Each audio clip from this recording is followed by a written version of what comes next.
rejection is protection in a lot of cases. I have people come up to me and like, hey, Josh, I want to start a business. You probably won't do it.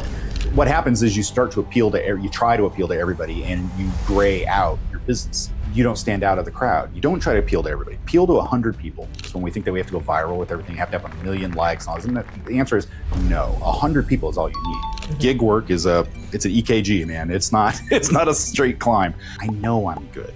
I know I've got these skills. And so I keep getting interrupted by defeat. And so it's like, how do I consistently say I'm still good at this, even though no one wants to hire? If you really fought hard to make them want to be your customers, they're going to be bad customers.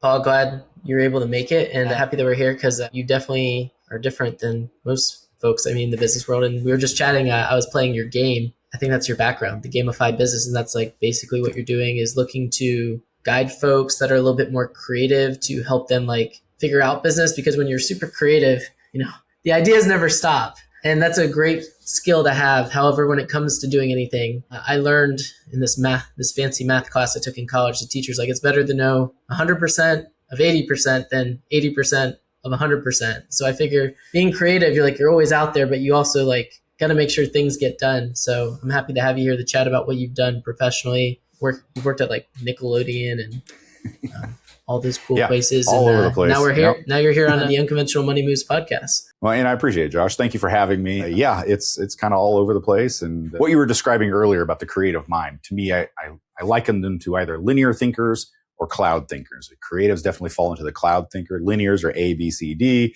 Cloud thinkers are A, F, grass, squirrel. We're all over the place. And so, it really helps to give them something that they can grasp onto to understand how business is done, basically. For sure. And being that you are a creative person, how did you get into what you're doing now with Gamified Business and really lock in on this idea? Because I know you've done a lot of different things that we could talk about today in terms of you made this online game that I was playing, you've written books, you've been a TEDx speaker, and I think you have another engagement coming up soon as well. Yeah, I have another TEDx coming up in October. Yeah, my second one. That'll be a lot of fun. I stumbled into the consulting coaching aspect of things. I was and still am a creative. I own a business called Pape Designs, where I design and fabricate custom collectibles. So I've been doing that for 20 years. About 8 years ago, I got on a platform called Twitch. I don't know if you're familiar with it, but I am not a gamer. I am, but not a gamer on Twitch. I was an artist on Twitch. And so I went there and I would do 4 to 6 hours a day, 5 days a week. I do art. And I would just do the job that Pape Designs does. And then I would talk to people. And what I found was that there are a lot of creatives out there who have no idea how to be a business. And so they'd ask me a lot of questions. And so I would just start off and just answer the questions as a business person would. It's okay, well, you need to get a business plan. You need to do all this stuff. And it was just boring information that was regurgitated to a lot of people. I was actually coaching a small company, and they also did not understand business at all. And I was asking them, what is your role in the business? What's everybody do here? There's 3 of them. And I said, what do you guys do? And they said, oh, we do everything. And I'm like, no, you can't do that. That's not how a business is run. Y'all have to have your own lane. So what do you specifically do? And so they kind of gave me what in theory they each do. And so I was like, okay, how about this? They were big gaming nerds. I'm a big gaming nerd. So I was like, how about tomorrow I come back and we're going to play Dungeons and Dragons Business Edition. I'll make it up as we go along. But instead of playing like a wizard or a warrior, you're actually going to play your role in the business. And instead of fighting monsters like dragons and imps, we're going to fight monsters, but they are obstacles that you encounter in business. And so I just kind of made it up. And we were playing for about 4 hours. And at the end of it, the CEO, he turned to me and he goes, is this what business is? Because I think I finally get it. And it seems fun. And I'm like, yes, this is exactly what business is. So that was really kind of the launch pad for Gamified Business. So I thought, well, who doesn't understand the simple rules of gaming? We've been all playing games since we were kids, and so understanding that everything has a set of rules that you have to play within, but you want to do it because it's fun. And so if I could take business and turn it into a role-playing game, then I think I could reach a lot of these creatives who get kind of bored or get frustrated with the standard business approach. And that launched 5. I'm on my 7th book technically right now. And then, 7 books, 3 games. Yeah, I'm just kind of all over the place with this thing, having fun with it. But that's the whole point of it, is I want creatives, because creatives are constantly making things. I want them to enjoy the business of business. And so I have a tagline, which is, business is an adventure. Don't be an NPC. Don't be a non-playable character within your own life. I want you to be the hero of your own adventure. So were you making up the game as you went, or did you build it? You just made it. How do you do that? Were you just asking questions? Did you pull out No, it's what was going on there? I have a background in theater. That's a big part of it. And so improv is something that I'm very familiar with. And Paul Pape Designs does not sell a product. We sell a process. And I say we, it's just royal we, it's me. But basically people come to me and they're like, I would like this thing that doesn't exist. Can you make it? And so like my entire business model is built on like customization of just improving through my life and my business. And so when we decided to do the business, that's why I came back the next day, because I'm like, okay, I'm going to go to Walmart. I'm going to see, because I had nothing with me. So I was like, okay, let me see if they've got some D&D manuals or anything. I'm like, nah, they didn't have that. So I just got some puffy stickers and some notebooks. And I'm like, okay, we're just going to make this up. I mean, don't get me wrong. It was a little rough that first time around. It's definitely expanded since then. But, you know, the whole point of it is that we are in real life playing characters. We have classes that we are assigned to. We level up throughout our entire life. And so I was like, okay, how do I apply this to this specific group of people? And, you know, they had, you know, 3 very distinct classes that they had inside their own business. And they had the CEO, they had finance person, and they had the artist. And I was like, okay, those 3 easy ones to go for. And then what are the common pitfalls that we run into? Well, as a creative with a creative-based business, I know a lot of the same pitfalls that they ran into. So I was like, okay, so these are going to be the encounters that we have. And we just kind of just ran with it. We didn't roll dice or anything like that. And it's the same with this business. So we don't roll dice because as much as I'd love to roll a 20 for dexterity, that's just not going to happen. I'm not that dexterous. So instead, what we do is we do sliding scales, and then it's all like turn by turn text-based gaming is what we do. So what happens is we encounter a problem. Let's say it's the scope creeper, which is one of my favorite monsters that you encounter, which is whenever you get a job, you set a parameter, you set a price, and then you go forth and do it. But then the scope creeper comes up and goes, oh, can we add this? Or what if we did a little bit more of this? And then what happens is you start doing more and more, and they slowly start to creep up, and your returns start to diminish while this thing slowly overtakes your entire life. And so I said, okay, so how would you approach fighting this monster? And of course, the finance person's like, hard stop. No, if you want more stuff, then you pay us more money. And the CEO is like, no, we've got to nurture relationships. We've got to understand how this is going to happen. And the artist is like, I just want people to really like the stuff that I make. So like so all of these people have to communicate together and then come up with a plan on how best to approach and defeat this monster that you're going to encounter in business. And so that's like a good example. And so it was really pretty much just off the cuff then, and then just kind of evolved from there. So how did you figure out how to tame this monster starting this business? Because like, I wouldn't even know where to start or how to acquire like your first customer with this sort of idea. But obviously you've figured it out through your experience.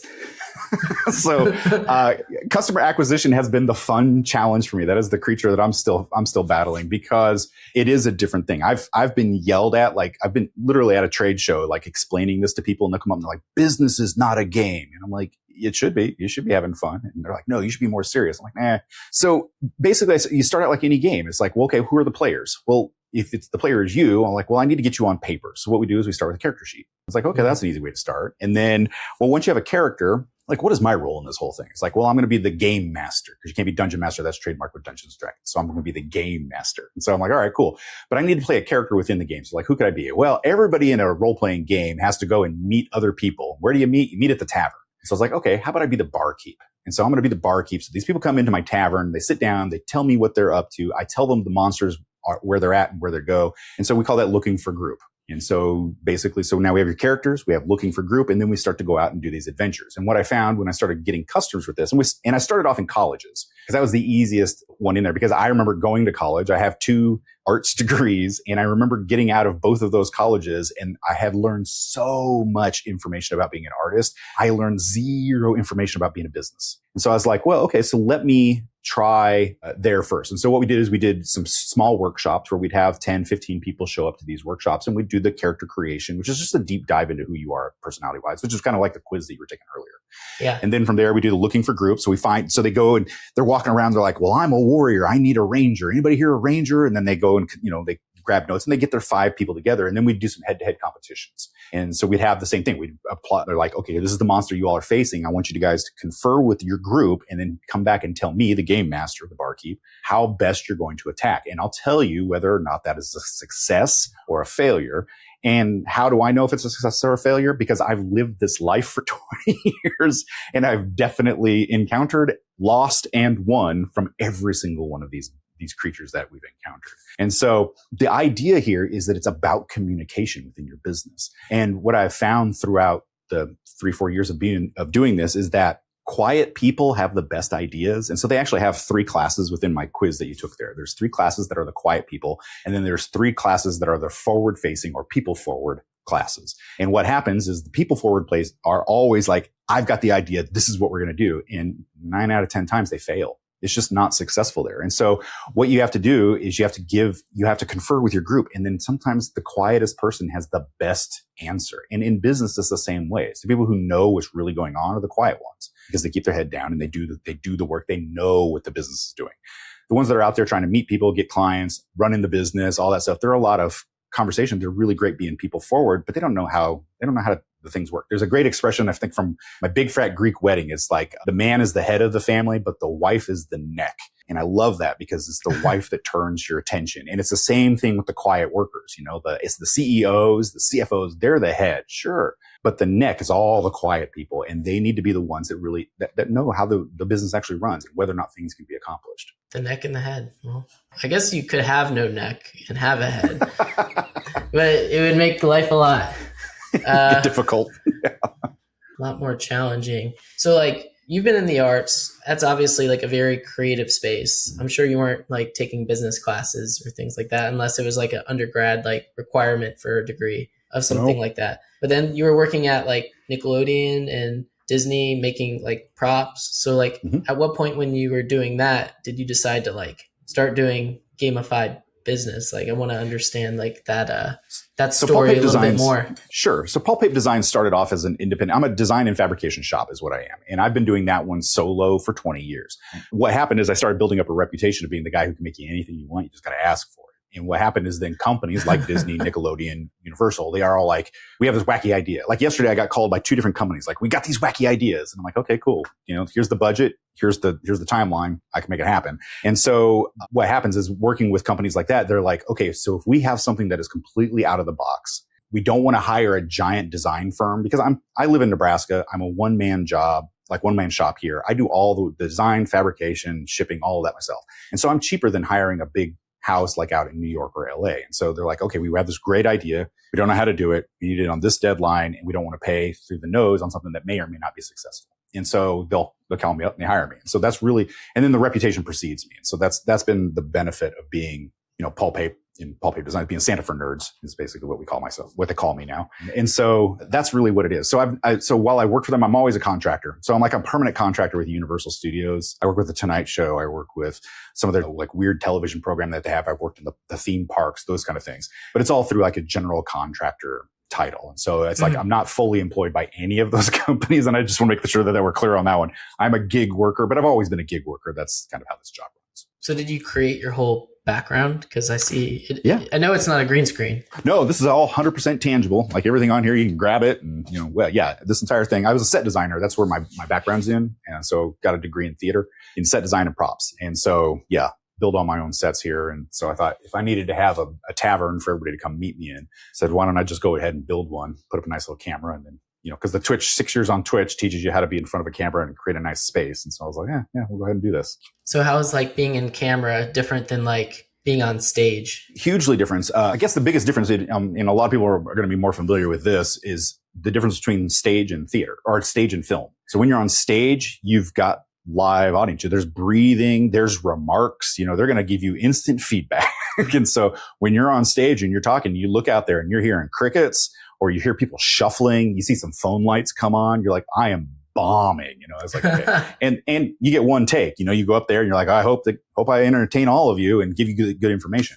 When you're doing film, when you're on camera, it's, I can do 50, 60 takes and make sure I get everything right. I can sound good. I don't flub my lines, all that kind of stuff. But what it does for me is it gives me the opportunity, because I do a lot of podcasts as well. So I love the interaction that I have here. The biggest challenge I would say between the two is that when you're on stage, you can look out at the audience and you can speak directly to the people. But when I'm here, if I wanted to see you, I'm actually going to look down here. And so this is not really good. So if I'm looking at you in the camera, I'm staring at a camera lens. So it's this giant black void that's in front of me. So that's how I communicate via camera. So it's just training. But, that's the biggest difference, is that it's quiet here, not a lot of feedback. When you're on stage, you get a ton of feedback. Yeah, I feel like taking some sort of acting or improv class could help anyone do anything, just like conversation or people skills, or, making sure, you don't like just keep your, move your hands a little bit. Like those little gestures can like, I'm talking like this versus like, hey, like we're going to go here, we're going to go there, up, down, just doing these little micro expressions can change the whole dynamic of a conversation. So being that you have this background in the arts and being super creative, how have you been able to use that as a superpower versus in school, like no one's really paying attention to the theater folks yet. Whenever I look at like the most successful people, they're like, oh, I took theater. I'm like, those are the friends you need to make is in theater because they have a better chance of making it than the person that's out on the football field. Well, theater teaches soft skills. And soft skills is something that is not taught a lot in schools these days. And we always think, oh, well, nobody can make a living at, the starving artist trope, the whole 9 yards. But we are learning soft skills. I can take a theater person who has a theater degree and put them in any job, and they'll fit in. They'll find a way to fit in because there's you have to be very diverse in your skill set and you have to work with people all the time. And, I don't know if you've ever been in the acting world, but, some actors are very challenging. Some directors are challenging. Designers are challenging, and you've got to deal with these people. But we're also pretty much programmed to know that a show's going to go up and a show's going to come down. So no matter how challenging the event is, it has an end date. And so we get really used to, but then you have to learn a whole new skill set for the whole new show that comes on. So theater people, and I recommend that for anybody. If you want to practice being better with soft skills, go volunteer at a local theater. Go even behind the scenes. It doesn't matter. Get on stage if you want, but those soft skills are infinitely useful. Yeah, for sure. I think I took an improv class once because someone said I wouldn't go. There you go. Yes, and that's the best way to approach life. Just yes, and let me see what I can do. And yeah. Rather than saying like, but. Making that inclusion where like, I really like this idea. And have you ever thought about doing it this way versus like, I really like your idea, Paul, but. Right. So like those little differences, like people can get defensive. Like as soon as you start butting around, like, it's like, oh, you're hearing someone talk. They're going on their, this will be my theater word of the day. They go on a soliloquy and they're talking and you're like thinking the whole time, you're like, there's a butt coming. I know I know that butt's coming. I'm just waiting for it. Yeah, absolutely. And those are called hard stops. Hard stops. You don't want to ever put in a hard stop because it kills momentum. And especially with business, if you're talking to a client, never use a but or an or. It's always yes and. You use ands and especially like when clients come to me and they're like, hey, can you do this? The answer is never no, even if it's beyond my scope. The answer is I'm not sure. Let me think about it, or I'm not sure. Let me look into that, because that doesn't give you a hard stop. It makes the person feel heard, even if the answer is no, and the answer is no, giving them the appearance that you're going to actually look into it, which most of the time you do. You look into it and you're like, no, really, the budget's not there or the time frame's not there, whatever. But giving them that hard stop puts them into a defensive position, as you mentioned. Yeah. I mean, you want to verify that you can actually do it or figure out how to do it rather than just be like, yeah, I could do that. Also, I feel like it's a good way to build trust. Like you're like, I'm not sure I could do it, but tell me what you got, show me what you have. And then let me do a little research and come back with, what steps are required in order to take this from A to Z. I made this mistake the other day. I told someone I wasn't sure I could do something. I looked at it and then I put together a proposal on how I could do it and I could do the work. But then she was like, this is significantly more than I thought it was going to be. Yeah. And yeah. I guess I should have clarified. I was like, I should have clarified before, like, how much are you looking to put into this? Right. But it was a very complicated thing. Like it wasn't something you can just pay like $100 and someone will do. I had the same thing the other day. Somebody's like, I want an injection mold. Is there a way that you can do this? I'm like, yeah, I can do it. And I'm like, it's going to cost about this much money. Even if we're doing it at home, he just wanted to do it with like a hot glue gun. I'm like, okay, yeah, we can do something like that, but it's not free. He's like, well, I don't really have a lot of budget. I'm like, well, what's not a lot of budget? He goes, 0. I'm like, well, obviously no one's going to work for free, buddy. It's like, we got to know these things up front. And, sometimes you've got to turn them down. But one thing that I always tell my clients is that, and anybody else who wants to listen, is that when somebody gives you that kind of objection, it's okay. There's no reason for you to get defensive. You're not out anything except for maybe a little bit of time you spent on bidding it out. But the thing is if you really fought hard to make them want to be your customer, they're going to be bad customers. So just admit that they're not your client and move on. It's okay. There's nothing wrong with people not being your client. Yeah. I've learned, rejection is protection in a lot of cases. So it's a great phrase. Rejection is protection. It's like, so, cause like when you're starting a business, like the hardest thing was like getting people to even talk to you. So like you finally get someone to talk to you and then you're like, oh man, like why didn't this person sign up? And like, it's hard to like realize like, hey, like not everyone is someone you actually want to build a relationship with or bring on as a client, which is hard for a business owner in the beginning when you have no money no clients, limited runway in most people's case. So how do you help creative folks with what you're doing get through that? Because that's the reason most people, I have people come up to me and like, hey, Josh, I want to start a business. The first thing I say is like, that's great. You probably won't do it. You're not wrong. You're not wrong though. And I'm like, I'm not saying this to be like mean. I want to challenge you because most people aren't going to do it. It's kind of like whenever someone tells me I can't do something, in the financial space, people told me the way I was doing it wasn't possible. Well, 5 years in, I'm still doing it. So it's possible. I think the biggest advice that I can give anybody who's going to try and do something is you have to understand two things. One, when you're starting a business, you've got to be passionate about it because fame and fortune might be what you're after, but it's not going to be there in the beginning. You got to be passionate and you got to love what you're doing. Okay. And the other thing is you've got to understand that you have to hold on to that passion really tightly and not try to appeal to everybody because not everyone is going to be your client. And like we literally just said, it's like, because those people, what happens is you try to appeal to everybody and you gray out your business and then you don't stand out of the crowd. You're just another thing that somebody's pitching me. And so like right now I get inundated with people trying to sell me AI, whatever. This AI thing is going to save your life. It's going to change your business. And I get so many a day. I'm like, there is no way every single one of these is making $1 million. They're not. It's people selling the classes. That's what's making them money. They're not, the AI thing doesn't work at all. It's these people who are selling these courses for $49, $17, whatever it is. That's how they're making their money. But so stay true to your passion is the biggest one. Know what it is. And if you don't know what your passion is, and I always ask two questions whenever somebody starts, what are you passionate about? And then what are you doing different with that passion than anyone else? And if you can answer that second question, that is the seed to your business. That's the thing that you hang on to, hell or high water. That's the thing you've got to hold on to and kind of just keep working towards. Now, when it comes to finding your clients, don't try to appeal to everybody. Appeal to 100 people. I call it the rule of 100. Social media has wrecked us on this when we think that we have to go viral with everything. You have to have 1 million likes. And all this. And the answer is no. Unless you're selling likes and making money that way, if you're actually trying to sell a product or you have a business, 100 people is all you need. If you had a mom and pop brick and mortar somewhere and 1 million people showed up to it, it would destroy your business instantaneously. If 1,000 people showed up one day, it would destroy your business instantaneously. 100 people coming in the door day after day, your business is going to do well. You will do well. Will you be a multimillionaire? Probably not. But will you be comfortable? Absolutely. And isn't that what we want? We want to be able to pay all of our bills, take a vacation when we want to, raise some kids, send them off to college, buy cars, all the things that we have to do. That's what you need. And you need that in repetition. So fortunately, we all have the internet, and the internet shows you that there's 100 people out there who are just like you, who have those exact same passions. You just happen to have the product that they want to buy. So cater to them. Advertise to them. If you don't know who that person is, advertise to yourself. What's an advertisement that for this product that I would want to buy?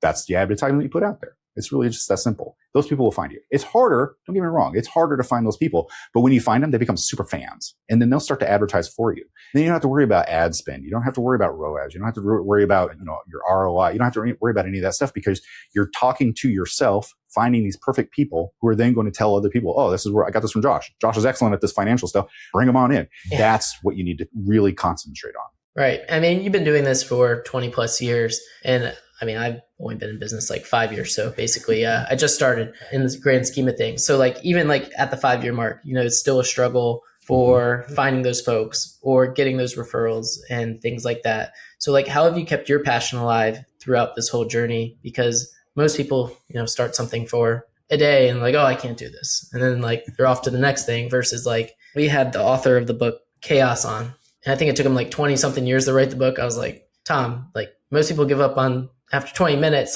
what got you so sucked in here to take 20 years to write a book? That sort of dedication, laser focus, as well as being able to learn that rest is not a reward. It's part of the overall performance in order to keep going each and every day, because you can't just plug in and charge up. No, you got to keep going. For me, absolutely. And I think for me, a lot of it was that one, I'm stubborn and I love a challenge. So I'm I'm going to make this work. The other thing is I had some decent wins, and they weren't consistent at all. Mm-hmm. Gig work it's an EKG, man. It's not a straight climb. But what happens is the EKG, when you get high highs, you get high highs. But then there are times when you got low lows, and you've just got to kind of weather through it. For me, it's just, I'm passionate about what I do. I love what I do. I literally have fun every day. I've never once had a day where I dreaded going to work. But I know that my wife, who's fortunately been with me this entire journey, she'll give you a different take on this entire thing. It's stressful beyond belief when we were starting out. Those first 5 years were hard. I was, constantly working. I was doing stuff, but I was making a lot of mistakes because I didn't know what I was doing. And so, we're having these errors that come out, and, my wife has full-time employment, but she's also an artist. So she's a costume designer. So her paycheck is steady, but low. And so she's like, well, if we need to have more money, Paul, you got to make this happen. And so that just kind of lights a fire under me. And I'm like, all right, let's go figure out how to do this one. And also, I don't sell a product. I had a business that I sold a product. And then within 3 years, the industry changed so heavily that product became obsolete. So I was like, okay, I got to do something else. And so now I run a business of ideation and construction. The skills that I have help me to bring the ideas to life. And so for me, that's the challenge. And it's improv as well, because people would come to me and say, can you do this? Yes. And let's figure out how to do it. Or yes. And it's going to cost us much. And so it's constantly like moving with it to, going with the flow. I call it bend, don't break, to go with where the business is going to take you. So you may have started off with this grand idea of this is exactly what I wanted this financial business to be. But then you might notice like 5-6 years down the line, it's like, I'm doing this and I'm going to stay rigid to this thing, but I keep getting all these offers to do all these other things. Maybe I should consider that. If you just kind of go with that and see where it takes you, you might find yourself in a completely different business, which is where I'm at. But I'm working, I'm being successful, I'm helping people, and I'm enjoying the hell out of it. So I think it's when you become so rigid and stuck in what you want to do, like when you're nurturing that seed, what we don't understand is that with like in nature, when you plant a seed and it forms a tree, that tree has a lifetime. Okay. Your business is exactly the same thing. You're going to plant that seed. You're going to hang on to it. You're going to grow it. You're going to nurture it. You may sell it off. You may kill the business. It may catastrophically be struck down by lightning. You don't know. These things happen. But the thing is what happens is that tree usually grows, creates fruit, creates more seeds. And you're like, oh, and then you start planting those as well. I've never met a person who's had one job forever. That existence was before my time and it's done.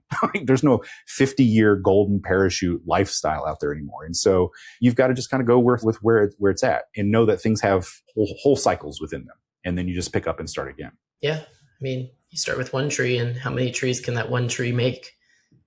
But I've got a forest. Got to give it time. That's what do they say? Don't plant a garden when you're starving. That's really the whole point there is you want to start planting these seeds while you've got some runway, while you've got another job, you've got full-time employment. I started off as a college professor.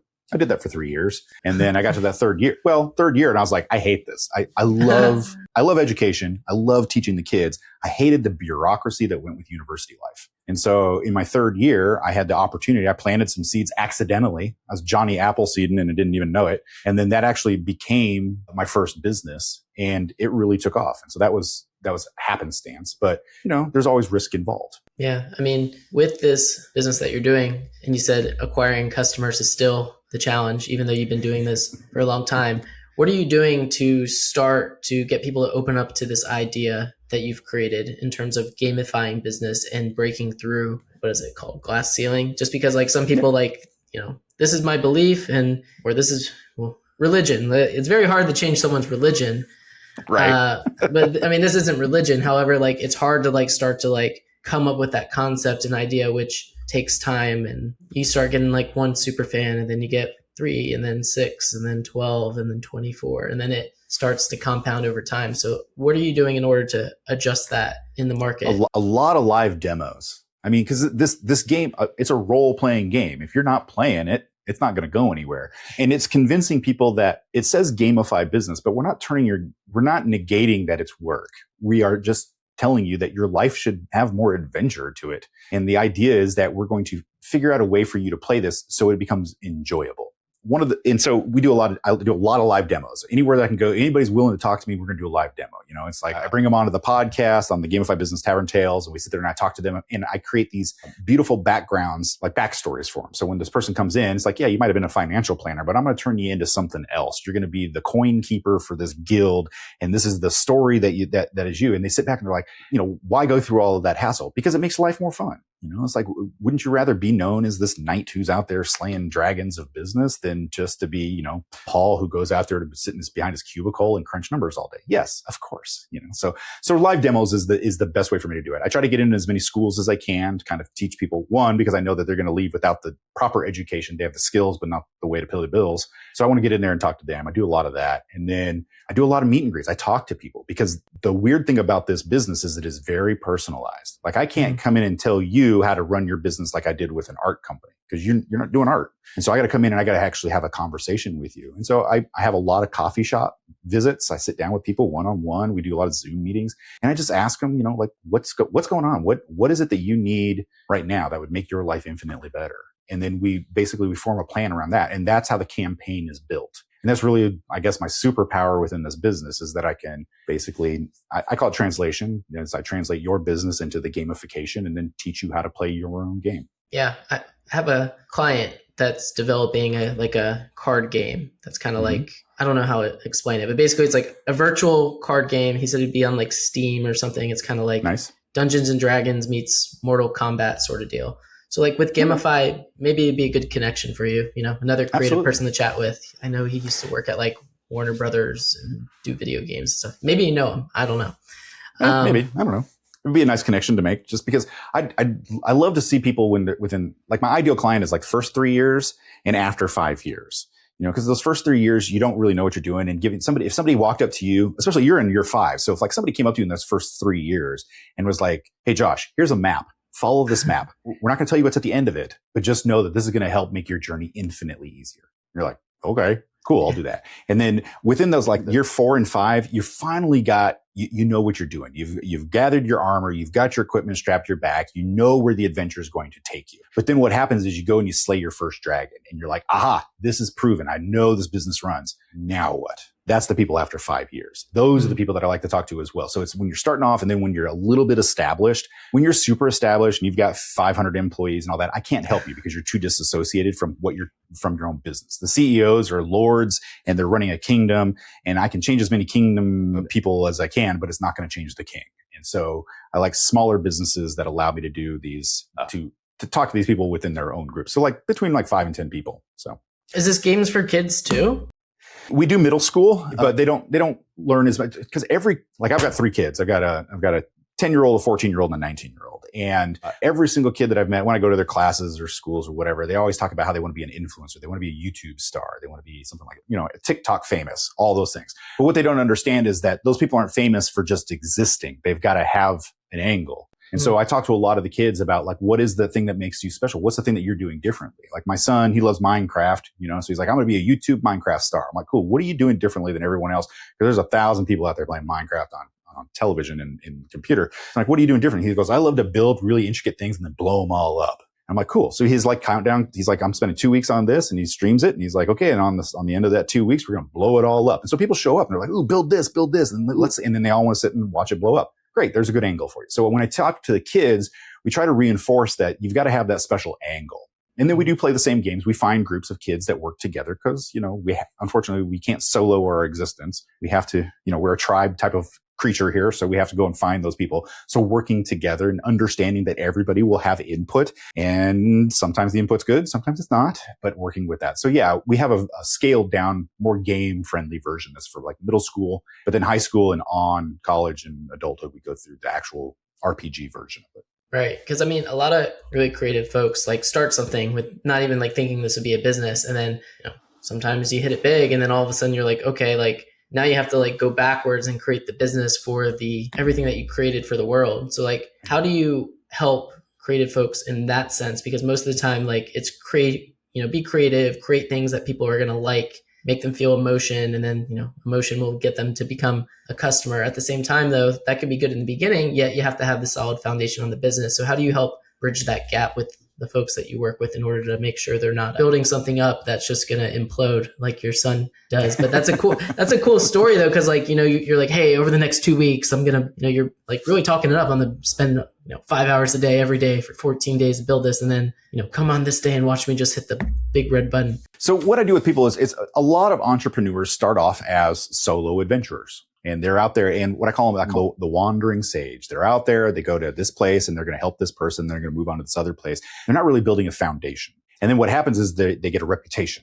And they're like, oh, that person's going to be great. And they're like, oh, now I've got a lot more work. I got to bring in some employees. So now you've got these people that are kind of wandering behind you. They're part of your team, your party, and then you're going through. But again, you have no foundation. And so what happens typically especially with creative entrepreneurs, is that they've got this wandering spirit with no home base. And so what I do is I come back in and I said, okay, you've got the adventure part down, but now we need to start building the kingdom. We need to understand what the map is. And so it's not hard. It's a different way of thinking, but it's not hard for them to go back and be like, oh yeah, okay, I can understand how this is going to be good.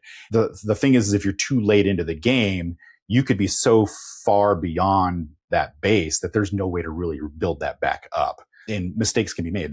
I've definitely had those clients. They're like, oh, I'm 7, 8, 10 years into this. I've sunk in this much money, I'm doing all this stuff really good. What am I doing wrong? And I'm like, a lot, and a lot into the past. And unfortunately, we can't time machine back and fix those things. So now what we have to do is kind of have to do a reset on it and then really look at, letting things go. People don't like to, kill off their familiars or whatever you want to call it, the people that go with you. But sometimes you have to. You got to let go of some of the extra weight that you're carrying. And that's hard for people. People don't like change, as we're all very familiar with, and so I come in and I am a force of change. And so a lot of people get a little bit nervous about that, but I try to do it in a way that feels that is fun, builds some familiarity to it. And, at the end of the day, I'm not here to take over your business. I'm here to just help you through the hard parts and to really kind of get you set up for success. So that's, but you definitely have to have those. When you're looking back, like you said, you're 5 years into this. Do you feel that you started with a really solid foundation, or did you kind of figured it out and then you're just kind of throwing bricks and hoping that they line up?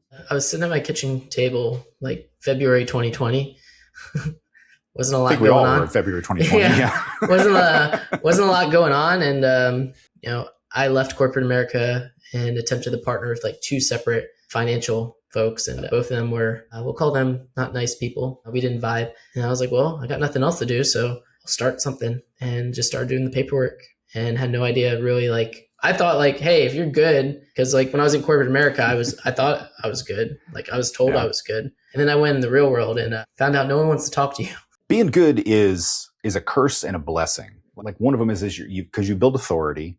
And then people are like, Josh is excellent at this. Josh is excellent. And you're constantly given those accolades. But when you go out into the real world, you don't have that boost anymore. You've got to reprove yourself. But you also have it in your head. It's like, I know I'm good. I know I've got these skills. And so now I have to not only prove it to this random stranger, but I've got to kind of tell myself this thing again, because I keep getting interrupted by defeat. I keep getting a lot of no's. And so it's like, how do I consistently say I'm still good at this, even though no one wants to hire me? And it is a very tricky thing, definitely a tricky thing to do.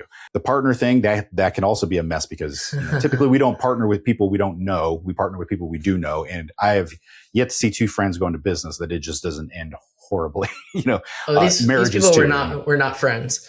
Oh, well, good. It was business. It was business. But yeah, I mean, it's kind of like you master a game and you can be really good at the game. And then you could be playing the same game, but in a different world. And now in that world, no one even knows how good you are at the game. So you have to reprove yourself. And that game is much bigger, much harder. And there's no governance of like, hey, people are going to do things to you. And there's the only way to get them to do things is to hire attorneys. But that's not even worth it most of the time, because that's going to be an expensive time investment, emotion. And typically, attorneys don't work unless you pay them money. So learning how to navigate all of that is way different than just you're top performer at this big faceless organization. You're the man, you're doing this, go on this other world. You're none of that matters. It doesn't. But I think what you, whether you recognize it or not in the moment, you're like, I got to get educated. I got to learn this. And I think a lot of entrepreneurs and a lot of creative entrepreneurs, they unknowingly know they've got to keep learning. They got to constantly educate themselves on all these things, because lawyers are expensive. I couldn't afford a lawyer when I first started out, but I was getting cease and desist from a lot of companies that were stealing our IP. And I'm like, well, obviously I don't want to shutter the business. So how can I work with this, around this, talk to them. So I started asking questions. I just ask a lot of questions. I've been audited by the IRS 3 times. I sat there and asked so many questions. They handed me the DVDs on training. They're like, "Here, just take these and please just let us do our job." I'm like, I love asking questions. And I think all entrepreneurs need to do that, because you're going to be in a position, like you said, where you don't have the money to pay for all these things. So you've got to know your business well, because ignorance is not an excuse especially when the tax man cometh, people won't get paid, And so you can't protect yourself by being ignorant. You have to actually go out there and learn the stuff. And so I always make it a point to try to learn something every day, and I think, they say you wear a lot of hats when you're an entrepreneur, when you're running your own business. And it's 100% true. But what we don't recognize is we think of hats and we think of take one off, put one on, these kind of things. It's not that. It's like you're wearing a stack. And at any moment, you're going to be one of those or all of those. It doesn't matter. So it's like, it's not really, for me, it's more like you're wearing 15 t-shirts and then you're trying to do your job, but you can't because your arms can't come down because you're trying to do so much and you just feel overwhelmed. And that's really what it's like. But eventually you'll be able to strip off one of those shirts because you've gotten a little bit further ahead and you give that shirt to someone else. And that's really how this has to work. And eventually you're wearing a nice fitted suit and you've got your business running smoothly, but it does not happen instantly. Yeah. Right now with our daughter, we're in the aggressive why phase, which is like, it's nice that she's curious, yet the way like she asks it, she'll be like, why? How do you keep your curiosity? Because I feel like a lot of people lose that over time. Yet that's one of the reasons I like doing the podcast, is like, I get to meet cool people that probably wouldn't talk to me if I didn't like do a podcast. Yeah, I still get to remain curious and like ask questions and listen and like practice those soft skills that I can't practice other places while having a cool conversation with like the people that come on the show. So how have you been able to keep your curiosity over the last 20, 30 years doing this? Because that's something that people lose over time. I love a good puzzle. I think that's a big part of it so that's why when people are like, "Hey, can you make this?" The answer is always yes. And I may not know how, but I'm going to figure it out. I love that idea of things. Plus, I think the world needs more magic. So if I can figure out how to make something happen that nobody thought could be possible, that's like me just adding a little bit of magic back into the world. So for me, I'm always questioning. I love learning. I went to self-imposed year-round school until I was in 10th grade. I love to learn. And so that's just a personality trait that I have. I have 3 kids. I got one kid. He's like, "I would rather never go to school another day in my life." I'm like, "Well, you have to graduate high school first, buddy." And so, unfortunately those genes aren't passed down instantaneously, but I understand. So I have to work myself harder to understand where he's coming from, because I'm like, I want to learn. I want to be curious. So like, for the people who are feel that they are lacking curiosity, I've got 2 brothers, and I'm going to give this as an example. So I've got, there's 3 of us. I went and got a master's degree. They both dropped out of high school. Now they're both genius level kids. I mean, they're guys now, they're adults, but they are very, very smart. But the problem is they're bored. School bored them. And what I find more and more is that people who are, especially neurospicy people, they're bored really easily because they get it fast. And then there's this redundancy that happens with education. So what you have to do, or they're just not interested in the subject matter. So what you have to do is you have to find that thing that you're really interested in. And let me tell you, everybody's interested in something. You go ask anybody what their nerded thing out is, the thing that they nerd out about, what's their geek is what I call it. They'll tell you everything you need to know about it. And you're like, "How do you know all this?" You're like, "I'm just really interested in it." Go do that as your job. My middle kid, who hates to learn, loves records, and he loves to learn every single fact about every band known to man. He retains all this information. He can't do math very well, but he's really good at knowing all this. And I'm like, don't go into a career where you're going to be a financial planner. This is a kid who's like, you're going to go into music. You're going to go into to own a record store. I don't care. Just something that really helps you because that's that love that you have. That's that passion that we were talking about earlier. Find those things. So, to get back to the question, it really becomes, how do you stay curious? Find that thing that you're really interested in. For me, I don't really like the building of things, like the monotonous day after day, doing the same thing over and over again. I don't really like it. It's part of my job, but it's not the thing that really excites me. What I love is when people ask me to solve a problem that's unsolvable. That I love to do. So that's my passion. And that's the thing that I go to work every day to do. And so it's really just figuring out that's the thing that keeps you interested. Yeah. You got to figure out how to make life interesting, because typically doing the boring things is what pays off. Yet how do you keep the boring things exciting every single day so that you continue to plant a tree and let it grow those apples and then use those apples to make more trees, and doing the same thing over year after year, over and over. Yeah.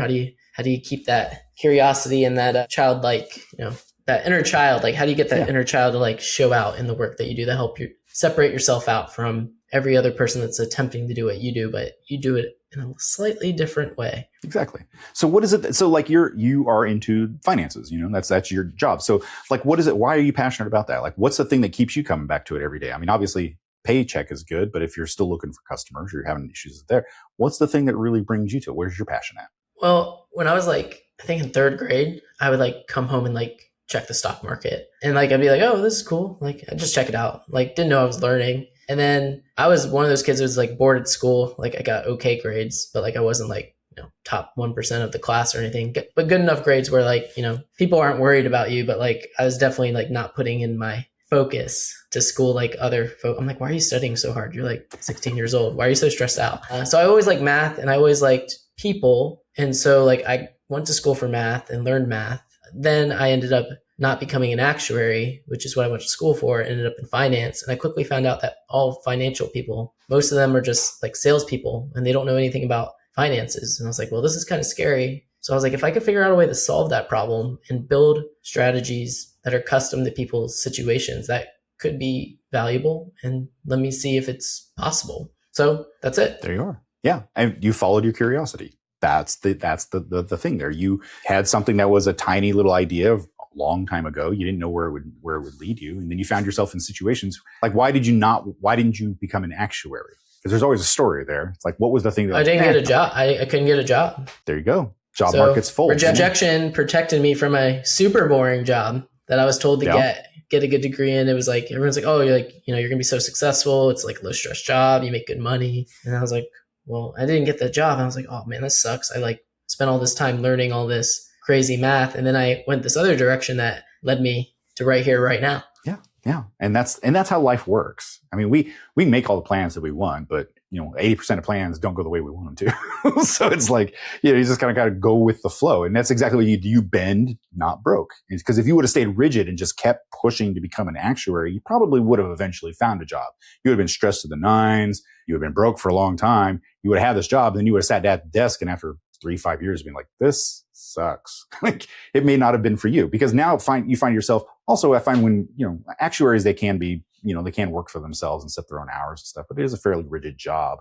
But now you're an entrepreneur and you're doing your own business and you set your schedule. You have some flexibility. You've got kids, as you've been saying, and allows you to have some flexibility in seeing them grow up and all that stuff. And so it's following that passion led you to a life that you actually want to lead. Yeah. I mean, you don't realize it when you're a kid, but like I lived on a golf course. I'd like go get golf balls, clean them up, and, sit on the back porch as the golfers went by and be like, hey man, you want to buy some golf balls? I got these Pro V ones for $1. I know you're paying $4 a ball, like getting them at a good price. So I mean, it's like you do these little things and then like you look back and you realize like without even putting any effort, it like leads you to where you want to go, as long as you don't like force yourself in a direction that isn't the right way for you to go. You just kind of like, the world gives you these signs. It's just a matter of like, are you going to read the signs or are you going to ignore the signs that get you to where you want to be actually? I call it the feather, the brick, and the truck. Life will give you a feather and be like, hey. And you're like, nah. And you just like throw a brick at you and you're like, hey. And you're like, nah. Then you get hit by a truck and you're like, hey, maybe I should pay attention to this. So that's usually how that happens. So sounds like you had may have gotten to the brick, but not quite to the truck. So that's good. Yeah. Don't want to get to the truck. Not so much. Sweet. Well, this was great, Paul. We're going to put the quiz for Gamified Business for anyone that wants to play it. And I'm going to finish playing it after we're done here. And we'll see everyone next time. Bye. Thank you.